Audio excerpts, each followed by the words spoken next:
በስመ አብ ወወልድ ወመንፈስ ቅዱስ አሃዱ አምላክ አሜን።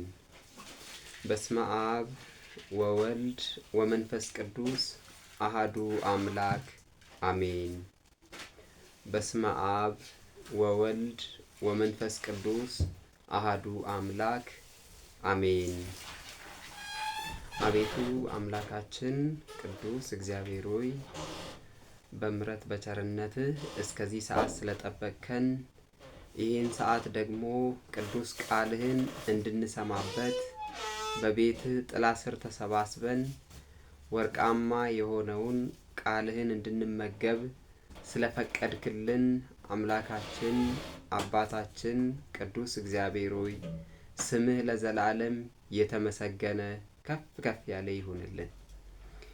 የተወደዳችሁ የእግዚአብሔር ቤተሰቦች በውጭም ዓለም ያላችሁ በአገር ውስጥም ያላችሁ ኦርቶዶክሳውያን የተዋህዶ ልጆች በወደደን ባከበረን በከበረ ደሙ ፈሳሽነት የእያንዳንዳችንን ኃጢአት ባጠበ በጌታችን በአምላካችን በመድኃኒታችን በኢየሱስ ክርስቶስ ፍጹም የሆነ የሰላምታ ቃል ሰላም እላችኋለሁ። እንደምን ዋላችሁ? እንደምን ቆያችሁ? እንደምን ለዚህ ሰዓት ደረሳችሁ? አሜን። አምላካችን ቅዱስ እግዚአብሔር ስሙ ለዘላለም የተመሰገነ ከፍ ከፍ ያለ ይሁንልን። እንደ እግዚአብሔር መልካም ፈቃድ ዛሬ እርሱ አምላካችን እግዚአብሔር ፈቅዶልን እርሱ ወዶ በዚህ በታላቁ አውደ ምሕረታችን ደግሞ እንድንሰባሰብ እዚህ እንድንገኝ እግዚአብሔር ሰብስቦናል። የጠራን የሰበሰበን አምላካችን አባታችን ቅዱስ እግዚአብሔር ስሙ ለዘላለም ከፍ ያለ የተመሰገነ ይሁን። እንደ እግዚአብሔር መልካም ፈቃድ ዛሬ የምንማማርበት የምንነጋገርበት የትምህርታችን መነሻ ርዕስ የሚሆነው በዚህ ሐዋርያው ቅዱስ ጳውሎስ ለቆሮንቶስ ምዕመናን ለመጀመሪያ ጊዜ በላከው መልእክቱ ምዕራፍ አንደኛው መልእክቱ ማለት ነው።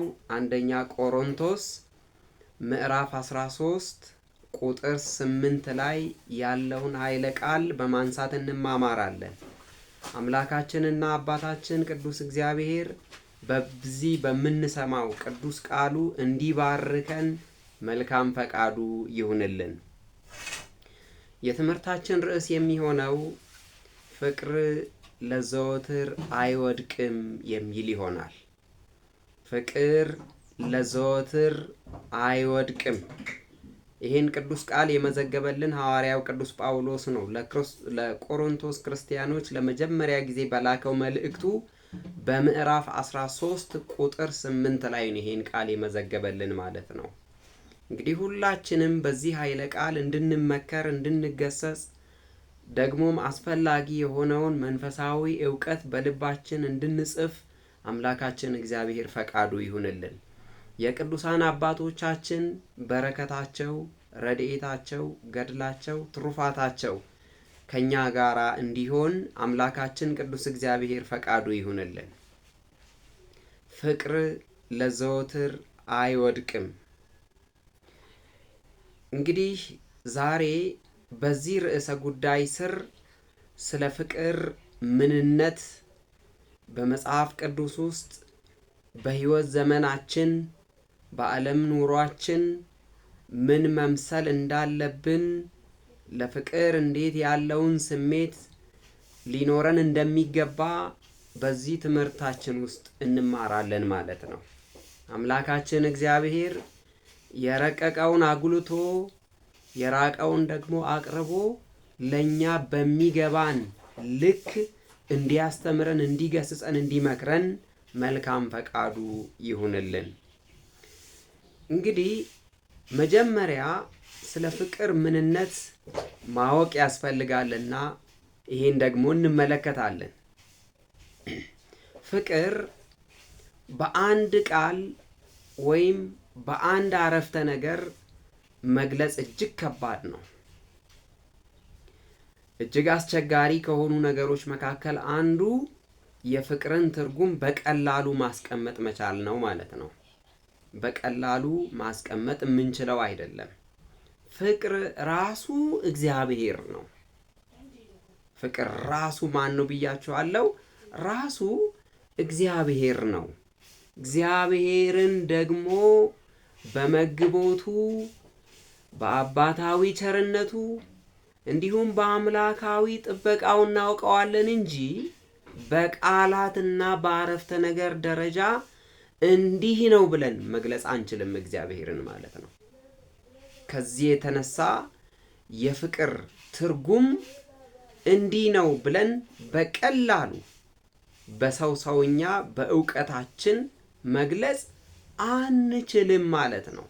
መግለጽ አንችልም እና ይሄም ሆነ ያ ወይም ያም ሆነ ይህ ግን አንድ ነገር በውስጣችን ሊኖር ይገባል ማለት ነው። ጌታችን አምላካችን መድኃኒታችን ኢየሱስ ክርስቶስ ያስተማረውን ትምህርት መሰረት አድርገን እንዲሁም ደግሞ አባቶቻችን ቅዱሳን ሐዋርያት በዘመነ አገልግሎታቸው ከዚያም በኋላ የተነሱ ሐዋርያነ አበው አባቶቻችን ከዚያም በኋላ ደግሞ በመጡ በቤተ ክርስቲያን ሊቃውንት አማካኝነት ተብራርቶ ሰፍቶ የተጻፈልን ጽሑፍ አለ።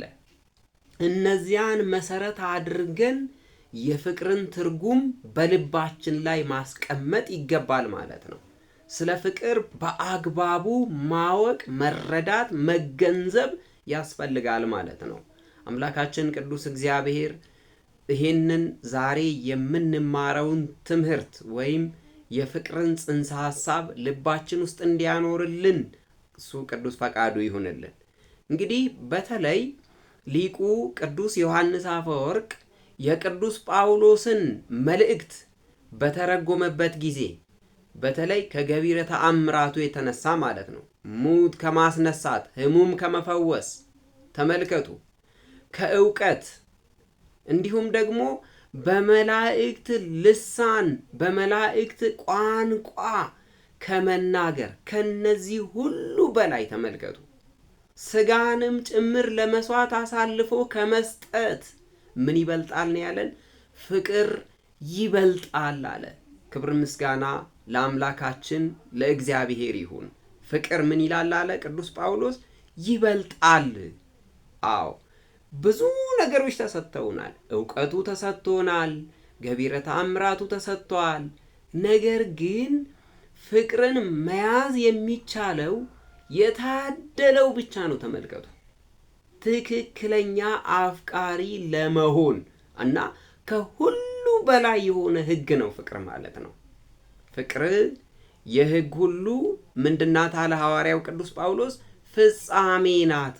እና ከላይ ሊቁ የዘረዘራቸውን እንግዲህ እነዚህ ጸጋዎች በአንድ ጊዜ አልተሰጡም፣ በሂደት ነው። የመፈወስ ጸጋ፣ የመስበክ ጸጋ፣ የመሰበክም ጸጋ ሳይቀር ማለት ነው። በደንብ አስተውሉ። እነዚህ ሁሉ ጸጋዎች በተለያዩ ጊዜያት ተአምር የማድረግ ጸጋ፣ አው ሰው ሊኖረው ይችላል። እነዚህም ሊኖረን ይችላል። ተአምር የማድረግ ጸጋ፣ የመስበክ ጸጋ፣ አው ለእያንዳንዱ ሰው እንደየችሎታው እግዚአብሔር መንፈስ ቅዱስ ጸጋን ሰጥቶታል። ፍቅር ግን ለሁሉ ስለታደለ ሁሉ ያገኘዋል። ተመልከቱ፣ ፍቅር ለሁሉ ነው። ጸጋዎች ይለያያሉ። ለአንዱ የመስበክ፣ ለአንዱ የመዘመር፣ ለአንዱ የመቀደስ፣ ለአንዱም ሌላ የማስተባበር፣ በአጠቃላይ በቤተ ክርስቲያን ውስጥ ሰዎች የተለያዩ ጸጋዎች ተሰጥተዋቸዋል። ነገር ግን የጋራ ስጦታችን ምንድን ነው ያለ እንደሆነ እርሱ ፍቅር ነው። ክብር ምስጋና ለአምላካችን ለእግዚአብሔር ይሁን። ፍቅር የጋራ ስጦታችን ነው። የጋራ ገንዘባችን ነው። ሁሉ ሰው ገንዘቡ ሊያደርገው የተሰጠው ምንድን ነው ካልን ፍቅር ነው። ልዩ ስጦታችን፣ አምላካዊ ስጦታችን። ፍቅር የተለያዩ መገለጫዎች አሉት፣ አይነቶች አሉት። አይነቶች አሉት። የመጀመሪያው ፍቅር በዋናነት እግዚአብሔር ነው እና የመጀመሪያው ፍቅር እግዚአብሔር ነው። ሰው እግዚአብሔርን መውደድ መቻል አለበት። እግዚአብሔር ሰውን ወዶታል። አዎ ምንም ጥርጥር የለውም፣ በእግዚአብሔር ተወደናል። ግን እኛም እግዚአብሔር በወደደን ልክ እርሱን ልንወደው ምላሽ ልንሰጥ ይገባል ማለት ነው። ሰውንም እግዚአብሔርን የምንወድ ሰዎች እንድንሆን አምላካችን እግዚአብሔር ይፍቀድልን። ሌላው ፍቅረ ቢጽ ነው። የወንድም ፍቅር፣ የወዳጅ ፍቅር፣ የሰው ፍቅር ማለት ነው። ስለዚህ በዚህ አይነቱ የፍቅር ህይወት ውስጥ ደግሞ እንድንኖር አምላካችን እግዚአብሔር ይፍቀድልን። እነዚህ ሁለቱ ፍቅርን የሚተረጉሙ ፍቅርን ደረጃ በደረጃ የሚነግሩ ናቸው ማለት ነው። እግዚአብሔር አባታችን ነው፣ እንወደዋለን። ደግሞም ሰዎችን እንወዳለን። ይሄ እኛ ለፍቅር ያለንን እይታ ወይም በፍቅር ህይወት ውስጥ ስንኖር ምን ማድረግ እንዳለብን በተለይ እርስ በርስ ሰዎችን መውደድ ተገቢ መሆኑን እና በአርአያ ሥላሴ የተፈጠረ ፍጥረትን ሁሉ ከምንም በላይ አስቀድመን ልንወድ እንዲገባን የሚያስረዳን ነው ማለት ነው። አምላካችን እግዚአብሔር ፍቁራን እንዲያደርገን በፍቅሩ እንዲያመላልሰን መልካም ፈቃዱ ይሁንልን። በተለይ ፍቅረ ቢጽ በልዩ ሁኔታ የሚገለጽ ነው። ተመልከቱ፣ በልዩ ሁኔታ። ሁለተኛው ህግ ነው። የመጀመሪያው ህግ እግዚአብሔርን መውደድ ነው። ሁለተኛው ህግ ወንድምን ወዳጅን መውደድ ነው ማለት ነው። ሰዎችን መውደድ ነው ሁለተኛው ህግ ማለት ነው። እና ፍቅረ ቢጽ ሲባል ሰው ለባልንጀራው ሊኖረው የሚገባው ፍቅር ማለት ነው። ለባልንጀሮቻችን ሊኖረን የሚገባ የምንመልስለት እንዲያውም በመጽሐፍ ቅዱሳችን ክፍል ባልንጀራህን እንደ ራስህ አድርገህ ውደድ ተብለናል። ማቴዎስ 22:38 ላይ ማለት እንደ ራስህ አድርገህ ከዋለበት እየዋለ ካደረበት ያደረ ጌታችን ቅዱስ ቃሉን እያከፋፈለ ወይም ህሙማነ ስጋን በትምህርት ህሙማነ ነፍስን በትምህርት ህሙማነ ስጋን ደግሞ በተአምራት እየፈወሰ ድንቅ ስራዎችን በሰራበት ሰዓት ከገለጻቸው ነገሮች አንዱ ፍቅር ነው ማለት ነው። እና ሐዋርያው በተለይ ምንድነው ያለው? እግዚአብሔርን እወደዋለሁ የሚል የሚያየው ወንድሙን የማይወድ ግን እግዚአብሔርን እንዴት ሊወድ ይችላል ይለናል። አንደኛ ዮሐንስ ምዕራፍ 4:20 ላይ እናነባለን። እንዴት ሊወድ ይችላል? ሐሰተኛ ነው። ወንድሜን ማነው? እግዚአብሔርን እወደዋለሁ የሚል ደግሞ ማንንም ይጠላል? ወንድሙን የሚጠላል። ስለዚህ የእግዚአብሔር ወዳጅ መሆናችን ማረጋገጫው ባልንጀሮቻችንን ምን ማድረግ ነው? መውደድ ነው ማለት ነው። ባልንጀሮቻችንን መውደድ። በአይነ ስጋ የምናየውን ባልንጀራችንን መውደድ ስንችል እግዚአብሔርን መውደዳችን ይረጋገጣል ማለት ነው። አምላካችን እግዚአብሔር በዚህ ቅዱስ ቃሉ እየባረከን እየመረጠን ስለሆነ ክብር፣ ምስጋና፣ አምልኮትና ውዳሴ ለተቀደሰ ስሙ ይሁን። ስለዚህ ፍቅር ትልቅ ቦታ የሚሰጠው ነው ማለት ነው። ትልቅ ቦታ የሚሰጠው በእርግጥ በዚህ ምድር ላይ ፍቅር እንደ አፈጻጸሙ ሰዎች በተለያዩ ክፍሎች ከፍለው ስለ ፍቅር ይተነትናሉ፣ ስለ ፍቅር ይናገራሉ፣ ስለ ፍቅር ይሰብካሉ። ከነዚህ መካከል የተወሰኑትን እንመለከታለን። እኔውስ በዚህ ዓለም ላይ ስላለው ፍቅር ማለት ነው። በዚህ ዓለም ላይ ካሉ የፍቅር አይነቶች መካከል የመጀመሪያው በዓለማዊው አባባል ሮማንቲክ ላቭ ይባላል ወይም ሄሮርሳዊ ፍቅር ይባላል። ሄሮርሳዊ ፍቅር የሚባለው የመጀመሪያው ነው ማለት ነው። ከፍቅር አይነቶች አንዱና የመጀመሪያው ሄሮርሳዊ ምን ይባላል? ፍቅር ይባላል። ለዚህ ጥሩ ምሳሌ የሚሆነን ሄሮድስ የወንድሙን ሚስት ሄሮዲያዳን ማለትም የሄሮዲያዳን ልጅ በልደቱ ድግስ ላይ በልደቱ ዝግጅት ላይ መታ ስላስደሰተችው የወደዳትን አይነት መውደድ የሚገልጽ ነው ማለት ነው። አዎ ሄሮድስ የወንድሙ ሚስት ልጅ አስደስታዋለች። በዚህም አንጻር እርሱ ደግሞ ወደዳት። እንዲያውም ቃል ገባላት። ምንድን ያላት? የምትፈልጊውን ሁሉ አለ። ተመልከቱ፣ የምትፈልጊውን ሁሉ አደርግልሻለሁ፣ እፈጽምልሻለሁ አለ። አዎ እንግዲህ የወደደ ሰው እንደዚህ ነው የሚናገረው። ይህን ቅዱስ ቃል የምናገኘው የቅዱስ ማርቆስ ወንጌል ምዕራፍ 6 ቁጥር 17 ላይ እናነባለን። ደግሞም የቅዱስ ሉቃስ ወንጌል ምዕራፍ 3 ቁጥር 19 ላይ እናነባለን። የምትወጂውን ሁሉ አደርግልሻለሁ አለ። ግን እሷ ይህንን እድል ለክፋት ነበር የተጠቀመችው። ዮሐንስ መጥምቁ ዮሐንስ እናቷን ለምንድን ነው የባልሽን ወንድም ያገባሽው እያለ ወይም ሄሮድስን የወንድምህን ሚስት ማግባትህ ዋርሳ መውረስህ ልክ አይደለም እያለ ያስተምር ስለነበረ እሷ ደግሞ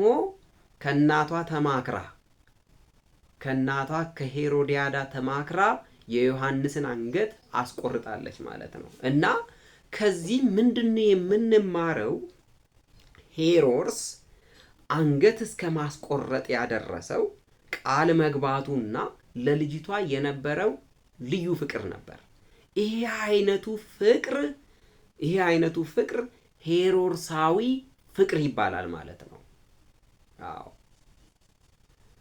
ይሄ ሄሮድስ የሚባለው ሰው ይቺን ሴት የወደዳት፣ ይቺን ሴት እንዲወዳት ምክንያት የሆነው ምንድን ነው ያልን እንደሆነ እርሷን እንዲያፈቅር እንዲወዳት ቃል እንዲገባላት ምክንያት የሆነው እርሷ ስትደንስ፣ ስትጨፍር፣ ስትዘፍን አይቶ ነው ማለት ነው።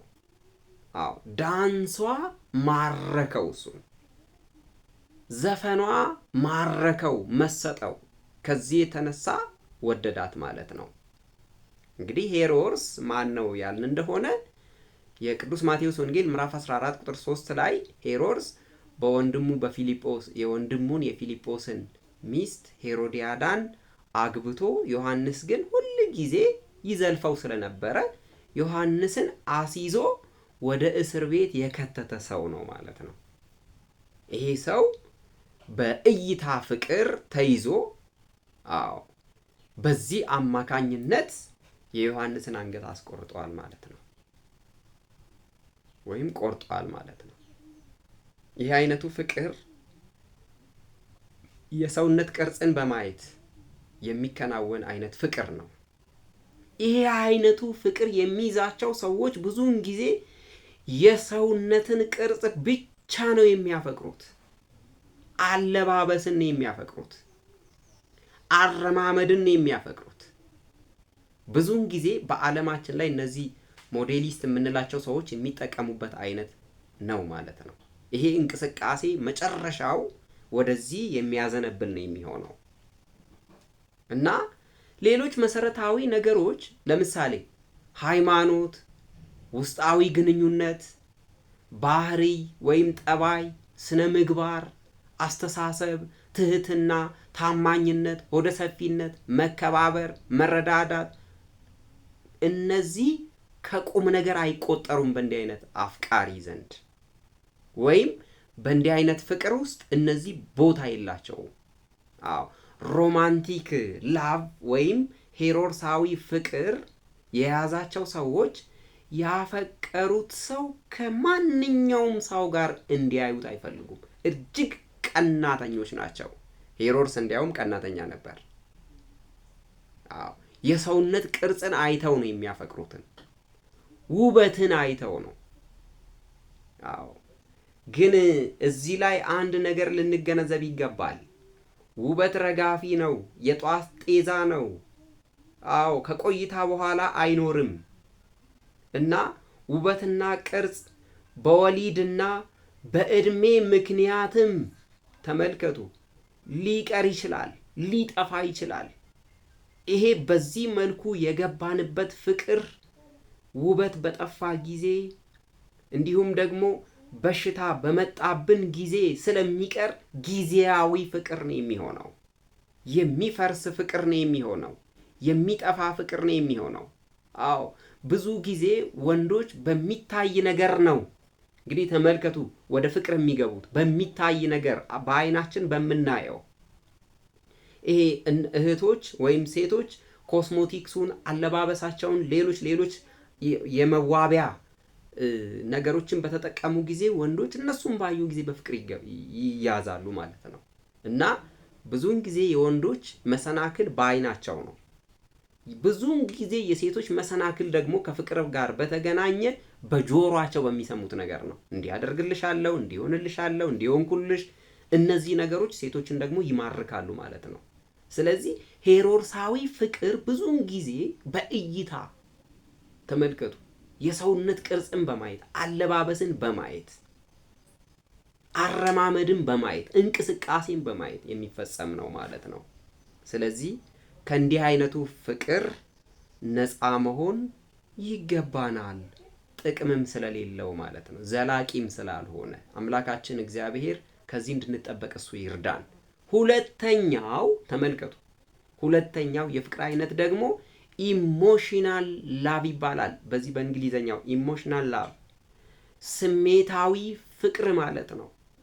ይሄ ስሜታዊ ፍቅር ደግሞ በመንፈሳዊ እይታችን አምኖናዊ ፍቅር ይባላል። አዎ ይሄ ኢሞሽናል ላቭ ወይም ስሜታዊ ፍቅር በጣም አስቸጋሪ የሆነ የፍቅር አይነት ነው። እጅግ አስቸጋሪ የሆነ ለጊዜው ጥልቅ የሆነ የልብ ትስስር፣ የስሜት መጋራት ይታይበታል። ግን ለጊዜው ነው፣ ዘላቂነት የለውም። አዎ ውጫዊ ገጽታና ስጋዊ ፍላጎትን የሚያይልበት ነው ማለት ነው።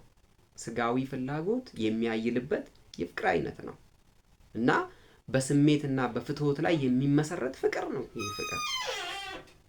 እና በዚህ ሁኔታ ውስጥ ታዲያ ስንኖር እኛ በህይወት ዘመናችን እግዚአብሔር የሚደሰትበትን ነገር አቋም ይዘን አመራረጣችንን ካላስተካከልንና በእንዲህ አይነት ርካሽ የሆኑ የፍቅር አይነቶች ውስጥ ከወደቅን መጨረሻችን ያማረ አይሆንም ማለት ነው።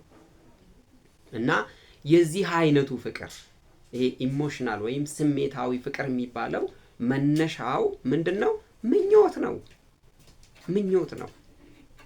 ደግሞም ራስ ወዳድነት የሚንጸባረቅበት ነው። የሌላውን ስሜትና ደህንነት የማያከብር የፍቅር አይነት ነው። ተመልከቱ፣ የማያከብር ለሌሎቹ ማሰብ ማንችልበት ማለት ነው። ደግሞም በዚህ ፍቅር የተያዙ ሰዎች ለህሊና እረፍት የማይሰጥ ህሊናን እረፍት የሚነሳ ስለሆነ ህይወትን የሚያመሰቃቅል አይነት ፍቅር ነው። በጣም የሚያስጨንቅ ፍቅር ነው። አዎ የማስጨነቅ ጠባይ አለው። የማስጨነቅ ምን አለው? ባህሪ አለው።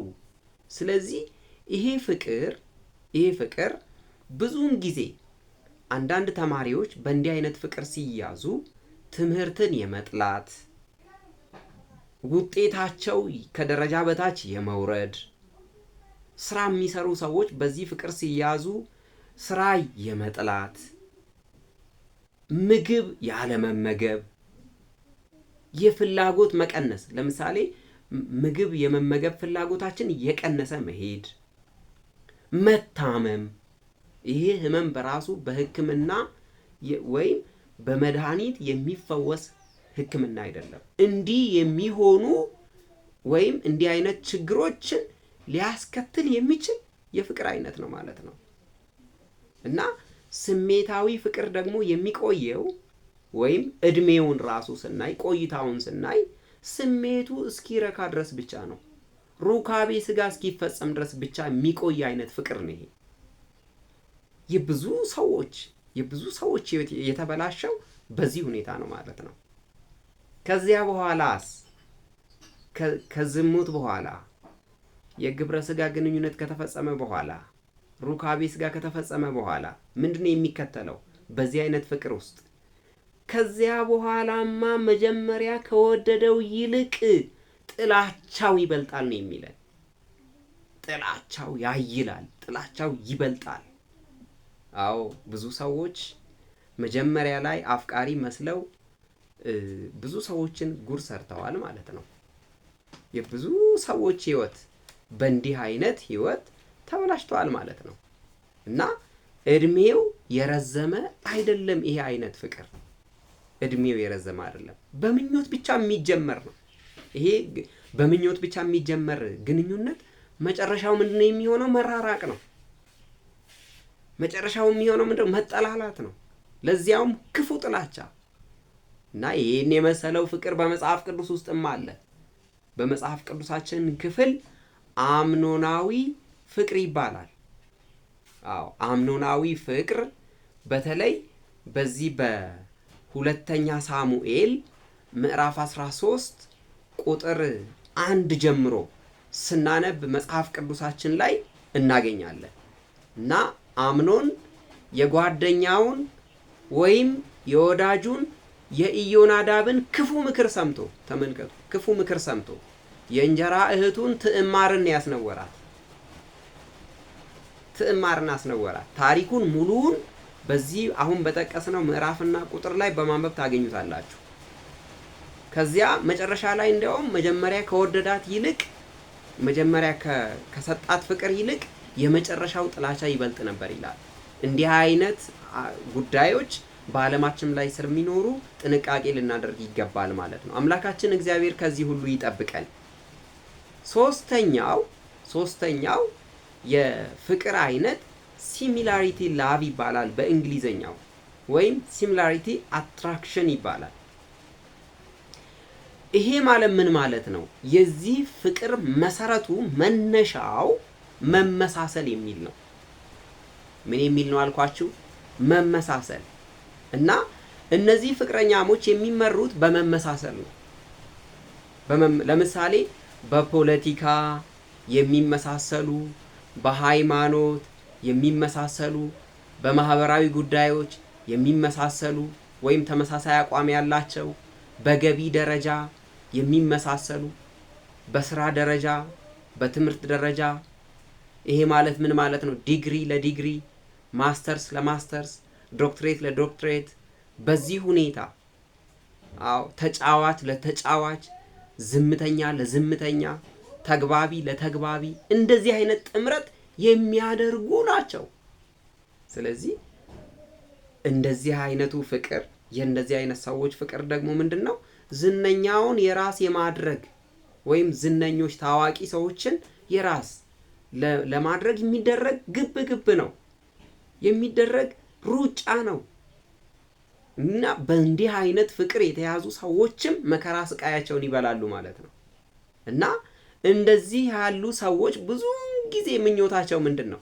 የእገሊት ባል መባል ይፈልጋሉ ወንዶቹ፣ የእገሌ ሚስት መባል ይፈልጋሉ ሴቶቹ።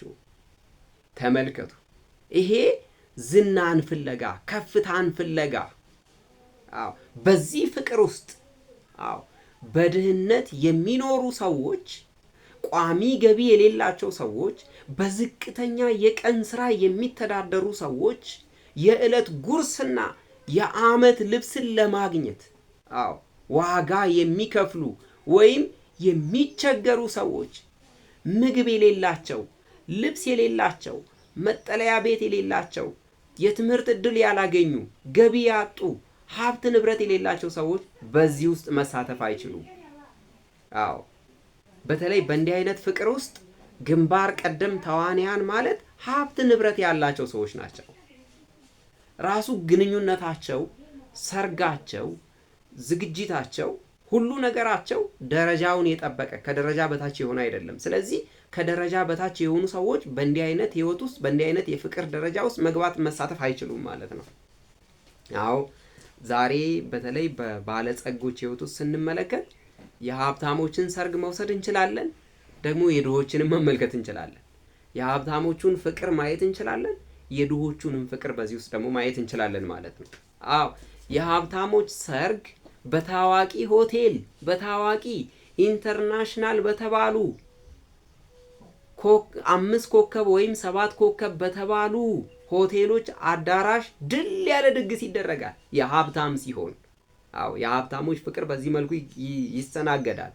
የድሃ ሰርግ ግን በሰፈር ድንኳን፣ በዳስ ውስጥ ወይም በትንንሽ የመንደር አዳራሽ ወይም ከዚህም ባለፈ የቤተ ክርስቲያን ግቢ ላይ ሁሉ ሊደረግ ይችላል ማለት ነው።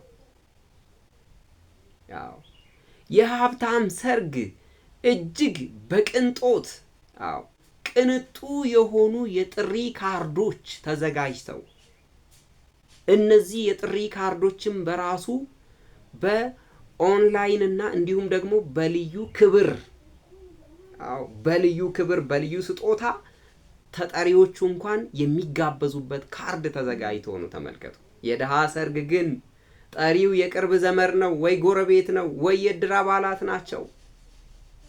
በዚህ መልኩ ነው እንግዲህ በህይወት መስመር ውስጥ ስንኖር እነዚህን ነው የምናስተናግደው። በእንዲህ አይነት ውስጥ ነው የምንኖረው። አዎ የሀብታም ሰርግ ዓለም አቀፍና ሀገር አቀፍ ምግቦች በቡፌ ይዘጋጃሉ። የድሃ ሰርግ ግን በጋራ ወጪ። ተመልከቱ። የምን ቡፌ ነው? በጋራ ወጪ ሰዎች አዋተውላቸው። ከዚያስ ያ የጋራ ወጪም ራሱ ከደረጃ የወረደ እንደ ሀብታሙ ድግስ አይደለም። የሀብታሙ ድግስማ ዓለም አቀፍ ምግብና አገር አቀፍ ባህላዊና ዘመናዊ ተብሎ በልዩ ሁኔታ ቁጥሩን እንኳን ቆጥረን የማንደርስበት የምግብ ዝግጅት ተዘጋጅቶ በዚህ አይነት ይጋባሉ፣ ፍቅራቸውን ያጠናቅቃሉ ባለጸጎቹ። እዚህ ደረጃ ላይ ያሉ ሰዎች፣ ድሆች ግን በባህላዊ ምግብ ብቻ ተመልከቱ፣ በባህላዊ ምግብ ብቻ በትንሽዬ ዝግጅት ሰርጋቸውን ያደርጋሉ። የፍቅራቸውን ጊዜ ይቀጫሉ። የፍቅራቸውን ጊዜ በዚህ መልኩ ያሳልፋሉ ማለት ነው። የሀብታም ሰርግ በጌጣጌጥ አልባሳት ነው የሚዘጋጀው። ተመልከቱ፣ በጌጣጌጥ። የድሃ ሰርግ ግን በልብስ ኪራይ። ተመልከቱ፣ በልብስ ኪራይ ነው የሚዘጋጀው። አዎ ለዚያውም ያም ልብስ ከደረጃ በታች የሆነ ምናልባት ባህላዊ ልብስ እንደ አቅም የሚሆን ማለት ነው። እንደ አቅም የሆነ በዚህ መልኩ ይዘጋጃል።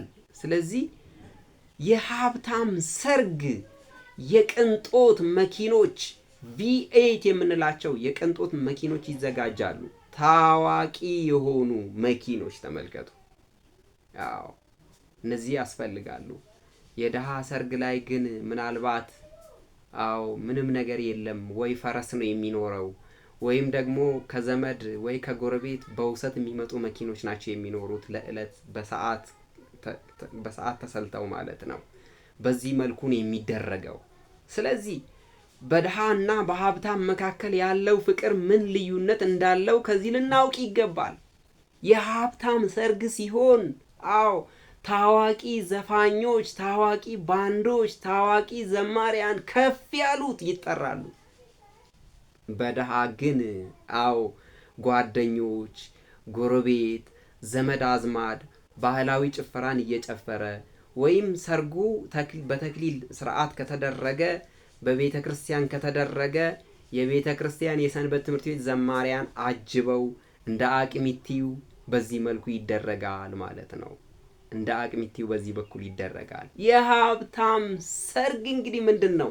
የሀብታሞች ፍቅር ትከሻ ለትከሻ መለካካት ነው። ትከሻ ለትከሻ መለካካት የሚታይበት ነው እና የድሃ ሰርግ ግን በዘመድ አዝማድ ባህላዊ ሰዎች እንደ አቅማቸው እየተመራረቁ የሚያሳልፉት ነው ማለት ነው።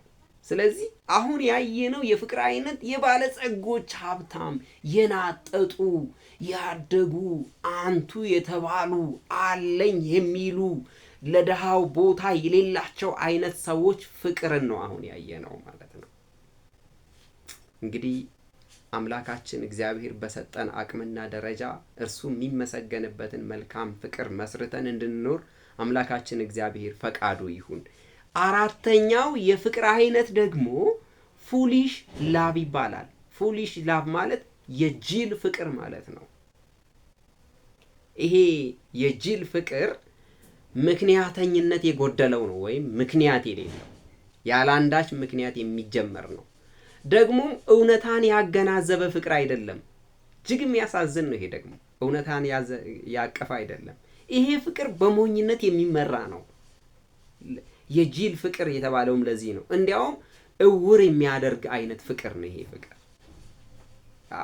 ይሄ ምንም አይነት ከእውነታ ጋራ ተነጻጽሮ እውነታን ማመሳከር የማይችል ይሄ ፍቅር የእይታ ፍቅርም ይባላል። የእይታ ፍቅር ይባላል።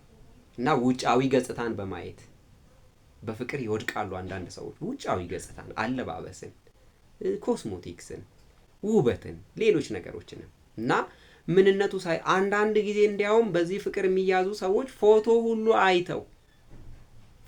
አይተው በፍቅር ወደኩ የሚሉ በእንዲህ አይነት ቅዠት ውስጥ የሚወድቁ ሰዎች ናቸው።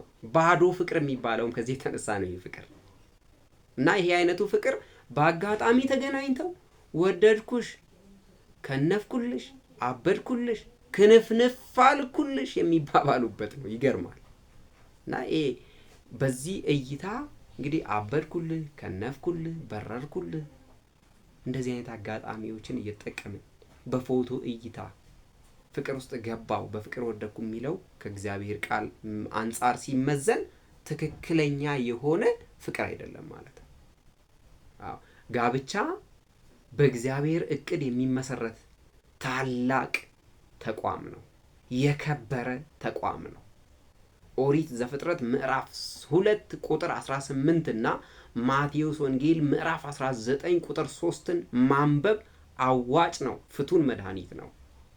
ስለዚህ በህይወት ዘመናችን እንደ እግዚአብሔር ሐሳብ፣ እንደ እግዚአብሔር ፈቃድ ልንኖር እንዲገባ ከዚህ ያስተምረናል ማለት ነው። ይሄ ቃል ይመክረናል። አምስተኛው የፍቅር አይነት አንሰልፊሽ ላቭ ይባላል። አንሰልፊሽ ላቭ ማለት የውለታ ፍቅር ማለት ነው። ምን ማለት ነው? ይሄ የውለታ ፍቅር ማለት ደግሞ ለተደረገልን መልካም ነገር ውለታን ለመመለስ፣ ለተዋለልን ውለታ ብድር ለመመለስ፣ ምላሽ ለመስጠት የሚደረግ አይነት ፍቅር ነው። በእንዲህ አይነት ፍቅር የሚወድቁ ሰዎች ደግሞ ወንዶች ከሆኑ እሷ ከምትጎዳ እኔው ልቸገር ብዬ ገባውበት እንጂ ወድጃት አይደለም ይላሉ አንዳንዶች። እሱ ከሚቸገር እኔ ልቸገር ብዬ ውለታም ውሎልኝ ስለነበር ገባውበት እንጂ እኔማ ከሱ ፍቅር አልነበረኝም ይላሉ። ይሄ እንግዲህ ምንድነው? ውለታ መዋዋል ማለት ምንድነው? ፍቅር አይደለም። ያ ውለታ ከተረሳ፣ ያ የውለታው ዘመን ካለቀ፣ ጊዜው ካለፈ፣ ግጭት ከመጣ፣ መቀያየም ከመጣ ፍቅሩ ምን ይሆናል ማለት ነው? ይፈርሳል፣ ይወድቃል ማለት ነው። እግዚአብሔር አምላክ ትክክለኛ የሆነ ፍቅርን እንዲሰጠን መልካም ፈቃዱ ይሁንልን። ስድስተኛው የፍቅር አይነት ደግሞ ሰልፊሽ ላቭ ይባላል በእንግሊዘኛው። ይሄ ራስ ወዳድ ፍቅር ማለት ነው። እደግመዋለሁ፣ ራስ ወዳድ ፍቅር። እነዚህ ደግሞ ፍቅርን ሀ ብለው የሚጀምሩት፣ ተመልከቱ፣ ሀ ብለው የሚጀምሩት የሚፈልጉትን ነገር ለማግኘት ብቻ ነው። ይሄ ደግሞ እጅግ በጣም አስከፊ የሆነው ፍቅር ነው። የዚህ ፍቅር መሰረቱ በተለይ ገንዘብ ነው፣ ሀብት ነው፣ ንብረት ነው። ሀብቱ ባለቀ ጊዜ፣ ገንዘቡ ባለቀ ጊዜ፣ ንብረቱ ባለቀ ጊዜ ከዚያ በኋላስ ይለያያሉ። ልክ በዚህ በሀብት በገንዘብ መሰረት የተገናኙ ሰዎች ሀብቱስ ካለ ድረስ አንጀቴ፣ ሞትኩልህ፣ ሞትኩልሽ፣ አበድኩልህ፣ አበድኩልሽ፣ ከነፍኩልህ፣ ከነፍኩልሽ ይባባላሉ። ገንዘቡ የጠፋለትስ ያኔማ ግንኙነታቸውን ለማቋረጥ አይናቸውን አያሹ። በደንብ አስተውሉ። ያ ግንኙነት እንዲወድቅ ለማድረግ ጊዜ አይወስድባቸውም። ለዚህ ደግሞ ጥሩ ምሳሌ የሚሆነን በተለይ ከመጽሐፍ ቅዱስ ክፍል የኢዮብ ሚስትን መመልከት ያሻል። የኢዮብ ሚስት እግዚአብሔር ሀብት ንብረት በሰጣቸው ጊዜ ከባሏ ጋር ሆና ሁለት እጇን ዘርግታ እግዚአብሔርን እያመሰገነች ተቀብለዋል። በመጨረሻው ሰዓት ኢዮብ በታመመ ሰዓት፣ ሀብቱ በጠፋ ሰዓት፣ ልጆቹ በሞቱበት ሰዓት፣ እሱም በበሽታ በተመታ ሰዓት እሷ መጨረሻውን ሰዓት ጠብቃ ምንድን ነው ያለችው? ኢዮብን ማለት ነው እግዚአብሔርን ስደብና ሙት አለችው። እግዚአብሔርን ካደውና ሙት አለችው። ግን ኢዮብ ምንድን ነው ያለው? እግዚአብሔር ሰጠ፣ እግዚአብሔር ወሰደ፣ ስሙ የተባረከ ይሁን አለ። እንዲህ አይነት ልቦና በውስጣችን እንዲኖር አምላካችን እግዚአብሔር ይህን ልዩ ስጦታ ይስጠን። መጽሐፈ ኢዮብ ምዕራፍ 1 ቁጥር 21 እና መጽሐፈ ኢዮብ ምዕራፍ 2 ቁጥር 10 ላይ ስናነብ እፎይ የሚል መልስ እናገኛለን። እፎይ የሚያሰኝ መልስ እናገኛለን። የኢዮብ ሚስት የነበራትን እይታ ተመልክታችኋል። ዛሬም ገንዘብ እስካለ ድረስ የሚወዱን፣ ሀብት ንብረት እስካለ ድረስ የሚወዱን፣ መጨረሻ ላይ ግን ተጠቅመው እኛን የሚወረውሩን፣ ልክ እንደ ሸንኮራ አገዳ መጠውን ሲጨርሱ እኛን የሚተውን ከዓለማችን ክፍል በርካቶች አሉ። ስለዚህ ከእንዲህ አይነት ፍቅር ነፃ እንድንሆን እግዚአብሔርን ደጅ ልንጠና ይገባል። የተስተካከለ ሕይወትና ፍቅር እግዚአብሔር እንዲሰጠን። ሰባተኛውና የመጨረሻው ፍቅር እስከ መቃብር ይባላል። ፍቅር እስከ ምን? እስከ መቃብር። አዎ፣ ይሄ ፍቅር እስከ መቃብር የሚለው በተለይ ዘለቄታ ላለው ፍቅር የሚሰጥ ነው። በዚህ ፍቅር ውስጥ እድሜ ልካቸውን የሚኖሩ አሉ። የእማወራና የአባወራ ፍቅር ይባላል። በተለይ ከኢትዮጵያውያን ደራሲዎች መካከል አንዱ ክቡር አዲስ ዓለማየሁ ምን ብሎ ጽፎልናል? ፍቅር እስከ መቃብር በሚል ርዕስ የጻፉት መጽሐፍ አለ። ፍቅር እስከ ምን? እስከ መቃብር። አዎ። ስለዚህ ከዚህ ብዙ ነገር ልንማር እንችላለን ማለት ነው። ብዙ ነገር ልንማር እንችላለን እና ይሄን ብቻ አይደለም። በተለይ ፍቅርን ዘለቄታ እንዲኖረው ከሚያደርጉ መሰረታዊ ነገሮች መካከል መረዳት ካለብን 3 ነገሮችን ማወቅ አለብን። አንዱ ስሜት ነው። ሁለተኛው ቅርበት ነው። ሶስተኛው ቁርጠኝነት ነው። ይሄ ካለ ትዳር ይባረካል። መግባባት ሳይኖር መጋባት ግራ መጋባት ነው። መጀመሪያ ከመጋባታችን በፊት መግባባት አለብን። በዚህ ምድር ላይ 3 ሰዎች አሉ። 3 ሰዎች ያገቡ፣ ያላገቡ፣ ግራ የተጋቡ፣ መወሰን የተሳናቸው።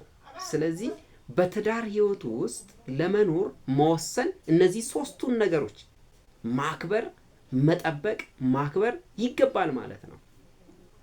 አምላካችን ቅዱስ እግዚአብሔር በህይወታችን እነዚህን ነገሮች ማከናወን እንድንችል እነዚህን ነገሮች ማከናወን እንድንችል በመጨረሻም ፍቅራችን ለትዳር በቅቶ የተባረኩ ልጆችን የምናገኝበት እንዲሆን መልካም ፈቃዱ ይሁንልን። በተለይ እስከ ሞት ድረስ ወይም እስከ መቃብር፣ ፍቅር እስከ መቃብር በምንለው አይነት የፍቅር አይነት ውስጥ አንድ ነገር እንማራለን። መዝሙረ ዳዊት መዝሙር 90 ቁጥር 10 ላይ ምንድነው የሚለን? በባህላችን አንድ የምናደርገው ነገር አለ። እዚህ ጋር ልንረዳ የሚገባም በባህላችን 80 ተፈራረሙ ይባላል። የ80 ውል ይባላል። የዚህ መነሻው መዝሙር 90 ቁጥር 10 ነው። መዝሙር 90 ቁጥር 10 ላይ ምንድነው የሚለን? የዘመኖቻችንም ዕድሜ 70 ዓመት ነው፣ ቢበረታ 80 ዓመት ነው፣ ከዚህ ባለፈ ቢበዛ ደግሞ መከራ ነው፣ ስቃይ ነው ይለናል። ተመልከቱ። ይሄ ማለት ምን ማለት ነው? በቀላል አማርኛ ወይም በቀላል አነጋገር የሰው ዕድሜ 70 ዓመት ነው፣ ቢበዛ 80 ዓመት ማለት ነው። ስለዚህ የሰው ዕድሜ 70 ዓመት ነው ማለት እግዚአብሔርን ለማገልገል፣ ንስሐ ለመግባት፣ ትዳርን ለማክበር፣ ጋብቻን ለማክበር። ሲጀመር ጋብቻ ክቡር ነው፣ ያስከብራልም። ጋብቻን የሚያልከሰክሱ ሰዎች ልክስክሶች ናቸው። ጋብቻን የሚያከብሩ ሰዎች ክብርን ያገኛሉ። እና ምንድነው የሚለን በዚህ ጥቅስ ላይ ማለት ነው? የሰው እድሜው 70 ዓመት ነው፣ ቢበዛ 80። ይሄ ማለት እስከ 70 ዓመት ትዳራችን ውድ ብርቅዬ ነው። እስከ ሞት ድረስ የምንፈርመው ፊርማ ነው ማለት ነው። በባህላችን ውስጥ 80 ዓመት የምንኖር ከሆነ ለ80 ዓመት አብረን ለመኖር ተፈራረምን። 70 ዓመት የምንኖር ከሆነ ለ70 ዓመት አብረን ለመኖር ተፈራረምን። ከዚያስ ወደ እግዚአብሔር እንሰበሰባለን፣ ወደሚሻለው ወደሚበልጠው እንሄዳለን። ስለዚህ የፍቅርን ትርጉም በአግባቡ መረዳት ያስፈልጋል። ወደ ፍቅር ከመግባታችን በፊት የፍቅርን ጠቀሜታ በአግባቡ ማወቅ ያስፈልጋል። የፍቅርን በረከት ማወቅ ያስፈልጋል። ከፍቅር የሚገኘውን በረከት ለትውልድ ለማሸጋገር ቁርጠኛ አመለካከት ሊኖረን ይገባል። እግዚአብሔር በበረከቱ ይጎበኘናል። ፍቅራችን የተባረከ ይሆናል። ስለዚህ ትክክለኛው ፍቅር የፍቅር አይነት የትኛው ነው ብለን ለይተን ልናውቅ ይገባል ማለት ነው።